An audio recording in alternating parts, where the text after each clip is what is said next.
This summer, 11 Boulder youth created extraordinary friendships with ordinary birds. We slowed down and were led by curiosity through an art-science side-by-side approach. Based on our observations, we created large-scale puppets and embodied their movements. Connections between the environment and equity inspired us to use our voices to enact change. On this art hike, we explore open space from a bird's eye view for a future that is looking up.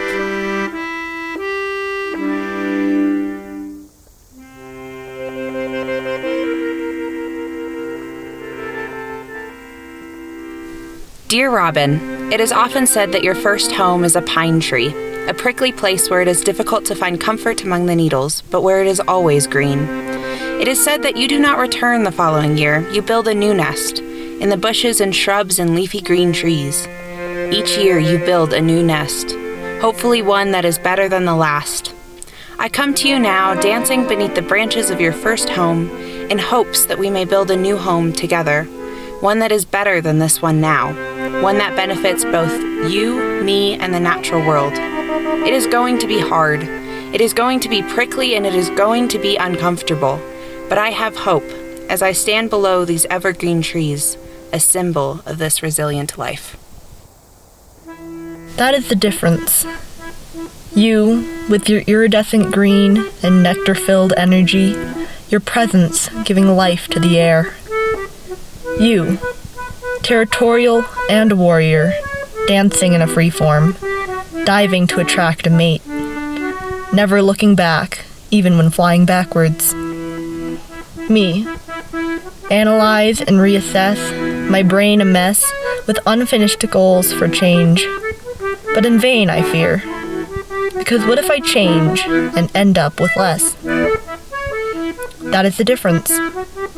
It is you, my broad-tailed hummingbird, who can turn and flit away, as I stay and wish not to be alone.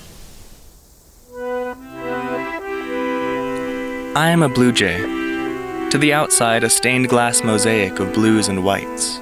But this is only the cells on my feathers scattering light. Their true pigment is melanin, brown, just the same as yours. To the outside, a regal crest at the back of my head draws or repels my compatriots. But when I'm having a snack or tending to my children, it lowers back down. To the outside, the call of a hawk keeps other birds at high alert. But it's just my impression, to warn my friends or frighten my enemies. My true song, a whispered melody. To the outside, I'm known as a bully who eats the eggs of other species. But the scientists know that I would much prefer an acorn. I am curious but cautious, so I walk carefully.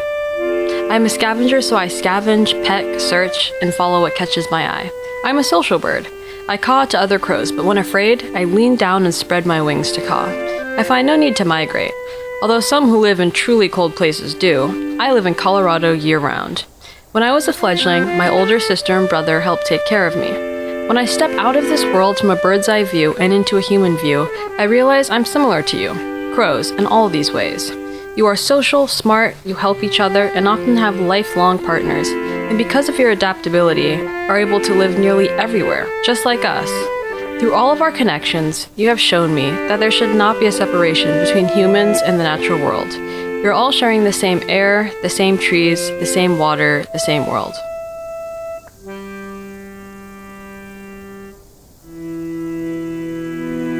From a bird's eye view, I see a world that doesn't even realize how deeply and intricately connected it is. From a bird's eye view, I see a wider range of all living beings in the natural world. Through a bird's eye view, I feel less alone. From a bird's eye view, I endeavor towards change.